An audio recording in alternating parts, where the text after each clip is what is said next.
Hello my dear students, welcome back to your favorite channel NEET World. This is Vasavi Ma'am, your biology educator. Yes, so students, we have started the third chapter, that is diversity of the living organisms, and we have done with the two kingdoms, that is nothing but first kingdom, kingdom Monera, and next we have also done with the few characteristic features of the kingdom Protista. And under the kingdom Protista, we have learned in detail the main important general characteristic features of the Protistian algae. The kingdom Protista has been divided into three subgroups. Those are Protistian algae, slime molds, and the next one is, yes, Protozoans. Yes, we have done with the characteristic features of the Protistian algae. Yes, so under the main characteristic features of the Protistian algae, regarding which we have studied and what are those examples, just quickly answer me in the comment section, my dear students. Yes, so we have learned about the Euglena. Okay, we have learned the main general characteristic features related to the Euglena, and the Euglena is going to possess two main characteristics. Okay, botanist has considered that it is going to belongs to the Plantae, and zoologist has considered that it is going to belongs towards the Animalia kingdom. Okay, so based on the presence of chloroplast and based on the presence of flagella, it is going to possess the characteristics in between the plants as well as the animals, and it is also going to contain most important membrane bound organelles we have seen. It is going to possess mitochondria, nucleus, endoplasmic reticulum, and it is also going to contain the membrane which is going to be surrounded towards that entire organism, that is called as, yes, it is called as the membrane. That membrane is called as pellicle, right. This is what we have discussed in the previous class, and we have learned about the locomotory organelles. Okay, based on the locomotory organelles, this kingdom has been divided. Okay, under this kingdom, the locomotory organelles, okay, few of the organisms are going to possess the locomotory organelles like cilia, flagella, and pseudopodia. Regarding the flagella, we have learned the example of, yes, Euglena. Yes, so students, when we talk about the flagella may contain either one or two students. Okay, but when we are going to learn about the cilia is going to be present more in number when compared to the flagella. Flagella may be either one or two, and the length of the flagella will be somewhat long when compared to the cilia. Okay, I am just giving you the characteristic features and the main differences between the cilia and flagella. This is not included in your NCERT, but you need to know what is actually cilia and flagella, students. Okay, so the cilia is present more in number. These are hair like structures which is going to show the undulation movements. Okay, which is going to show the undulation movements. Okay, flagella is going to show the undulation movements, whereas cilia is going to show the pendulation movements. Are you getting these points, students? Yes. Do you have the idea about the movement of the pendulum? Okay, it is going to move to and fro, right? Yes. So this to and fro movement we can observe in the cilia. Okay, whereas the undulation movements we can observe in the organisms which is going to possess the flagella. This is one of the most extra information. It is going to be good when you are going to remember this, even though it is not at all a problem. Again, you are going to learn in your higher standard, students. So this is the main differences between the cilia and flagella. Yes. So now we have also learned about the important examples like diatom and dinoflagellates, which are going to be included under this particular kingdom Protista only. Yes, so now we are going to learn about the another group which is going to belong to that particular Protista only. Yes, so that is slime molds, students. Yes, so slime molds are the organisms. Yes, so these are the organisms, okay, which share the characteristics of both animals and fungi. Okay, so the slime molds are going to possess the main characteristic features of both the plants as well as the animals. Okay, yes, for these are the main general characteristic features. See here, these are mainly saprophytes. Okay, why we are calling it as a saprophytes? Because they are going to obtain the nutrition. Okay, they are going to obtain the nutrition from the dead and decaying organic matter. That is what we are calling it as the saprophytes. Okay, and it is not autotrophic in nature. Okay, it is these particular, yes, Fusarium, okay, which is going to be included under the slime molds. it is not going to contain any photosynthetic process, okay. It is not going to show the autotrophic mode of nutrition, okay. It is going to show the heterotrophic mode of nutrition, that is what we are calling it as the saprophytes. The saprophytes are the organisms which will obtain the nourishment from the dead and decaying matter, right. Clear with this particular point? Yes, and they lack the chlorophyll. When the chlorophyll is absent, they are unable to perform the photosynthesis to prepare its own food.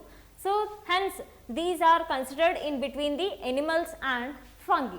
Yes, and next one, these are found on decaying leaves, soil, forest floor, dark and cool conditions. So, this is a main habitat where the particular organisms of slime molds are going to be survived, okay. So, they are the main locations, the main habitat places for these organisms are mostly we can find the slime molds on decaying leaves, soil, forest floor, and we can also see them in the dark and cool conditions, students. So, these are the characteristic features. Yes.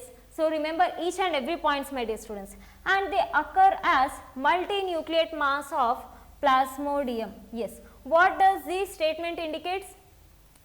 So, this is going to contain one multinucleate mass of cells, that is called as plasmodium. Yes. So, instead of presence of one nucleus in one cell, okay, instead of presence of the single nucleus in a single cell, it is going to contain a number of nucleus in one cell, hence it is going to form a multinucleate mass of cells, that is called as plasmodium, okay. So, when it is going to contain yes, one nucleus in a one cell, then it is called as uninuclear, okay. Yes.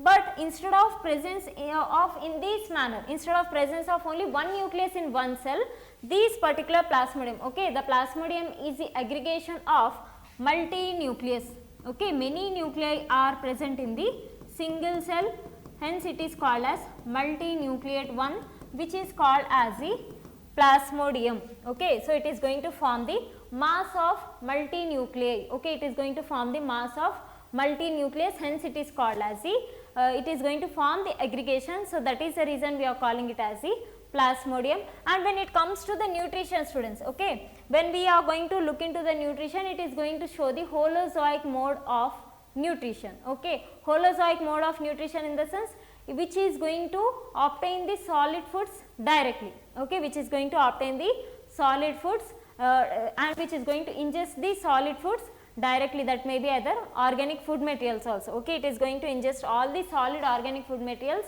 directly, hence it is going to show the holozoic mode of nutrition.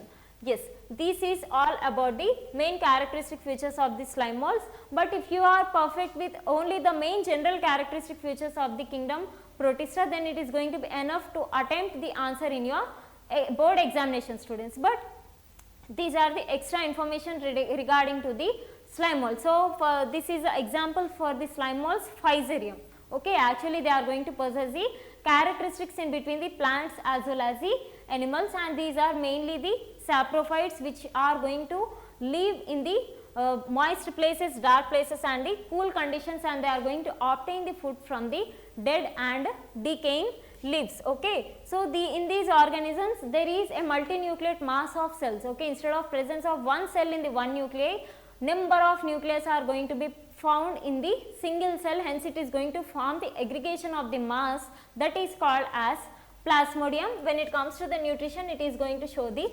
holozoic mode of nutrition, students. Yes. So, now we will look into the protozoans. Yes.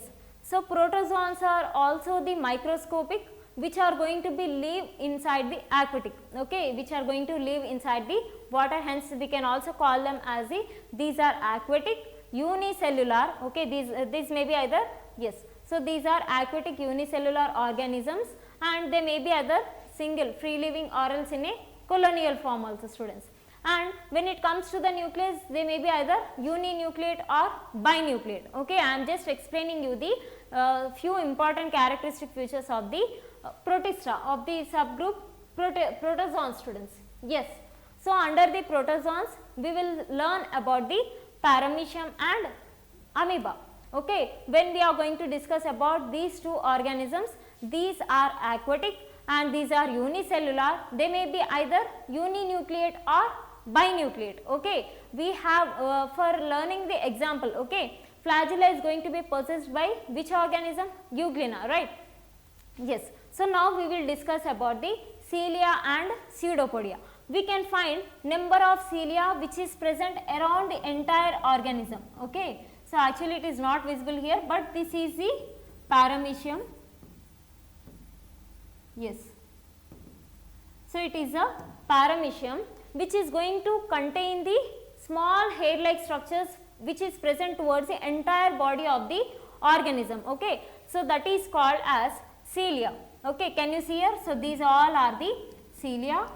So cilia are what? Cilia are the locomotory organelles. Okay. So these pseudopodia, cilia and flagella, these all are the locomotory organelles which will help that particular organism to move from one place to another place for the food capture, my dear students. Okay. So this is one of the main function of these locomotory organelles. Yes. So cilia are the small hair-like structures which are present towards the entire surface of the organism, and the cilia is going to show the it is going to show the pendulation movements. Okay, it is going to show the back and forth movements. Okay, right. Yes. So yes, I am going to explain you just. So this is one of the extra information to all of you students. Yes. So this is the paramecium. It is also called as the slipper animalcule. Okay, why we are calling it as a slipper animalcule? It means it is going to show, it is going to be appear like the slipper. Okay, yes. So that is the reason we are calling it as a slipper animalcule. That is nothing but paramecium. Okay, which is going to possess the locomotory organelles called as cilia, and it is called as a binucleate organism. Okay, it means it is going to show two types of nucleus. Okay, one is micronucleus and another one is macronucleus. Okay, it is going to contain two type of nucleus, students. Yes, can you see here? The smallest nucleus is called as micronucleus and the largest nucleus is called as the macronucleus. Yes. So along with these, it is also going to possess few more characteristics. Okay. Yes. So this is all one of the extra information to all of you students. These diagrams has already given in your NCERT textbooks.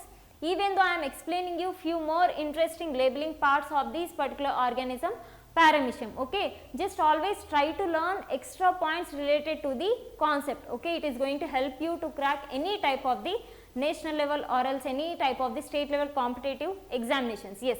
So it is a binucleate microorganism. The locomotory organelles are the cilia. Yes. So when we are going to look inside, okay, when we are going to look the most important parts present inside this organism, we can see, okay, here in between these two membranes, the fluid filled, that is called as the ectoplasm, and inside this organism, whatever the fluid is going to be present, that is called as the endoplasm. Clear? And it is surrounded by the membrane, that is called as pellicle. Yes. So this is the contractile vacuole which is present inside the body of the organism of paramecium. Okay.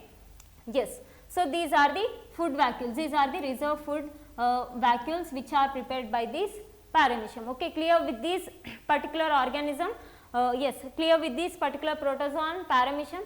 Yes. So now we will discuss about the amoeba, students. Yes. So what are the locomotory organelles present inside the amoeba? Finger-like projections, right? Yes. So the finger-like projections present inside the amoeba, that is called as pseudopodia. Clear? So that pseudopodia are the finger-like projections present inside the amoeba. These finger-like projections, okay, these pseudopodia present in the amoeba, they are going to help for the capturing of the food. Okay, to capture the food, the pseudopodia is going to help inside the amoeba. Okay, yes, and here we can find only single nucleus. Okay, only one nucleus is going to be present, and there are many contractile vacuoles, and it is surrounded by the cell membrane. Here it is surrounded by one cell membrane, that is called as pellicle. Okay, and inside the euglena also the entire surface is covered by the single membrane, that is also called as pellicle. But when it comes to the amoeba, here we cannot find any special name, okay, any specialized type. Okay, just a cell membrane is present entire the surface of this amoeba. Okay, and next one, the complete body, okay, the complete internal structure, okay, the complete intracellular structures is filled with the fluid that is called as cytoplasm. Okay, here also cytoplasm is again divided into external fluid ectoplasm and internal one is called as the endoplasm. Okay, ectoplasm and endoplasm. Cytoplasm is divided into ectoplasm and endoplasm. So, this is the main features of the kingdom Protista. Okay. So, under the kingdom Protista, first you all need to remember the main general characteristic features of the kingdom Protista, and you learn few extra points related to the Protistian algae. Okay. And next you need to remember these diagrams, students. Okay. By looking into the diagrams you can understand easily the entire concept. Okay. This is about the paramecium. These are going to be included under the protozoans. Okay. So, here we are learning regarding the locomotory organelles, pseudopodia and cilia. Okay. Cilia are present inside the paramecium. It is also called as slipper animalcule. It is a binucleate organism where the cilia are going to be present more, but the flagella and ember will be either 1 or 2. Okay. It is always going to show the pendulum movements. Okay. This is about paramecium and this is about the amoeba, where it is going to show the finger like projections for the locomotion, for the capturing of the food, that is pseudopodia. Right, clear with the complete kingdom Protista. Hope you all are aware and you all are clear with this particular session. Kingdom Protista we have done with the second kingdom also in the next session. Okay, in the next session we are going to study the one of the highest and most important characteristics features. We are going to learn about the kingdom Fungi. Yes, stay tuned with the NEET World for more updates and try to revise all the topics from the starting itself, students. Okay. Try to focus mainly on the 5 kingdom system classification. Okay, you all need to learn all these entire 5 kingdoms, my dear students. Okay, try to learn by comparing the characteristic features in between the kingdoms, then it becomes easy to all of you to just memorize all the points. Yes, like, share and subscribe to NEET World.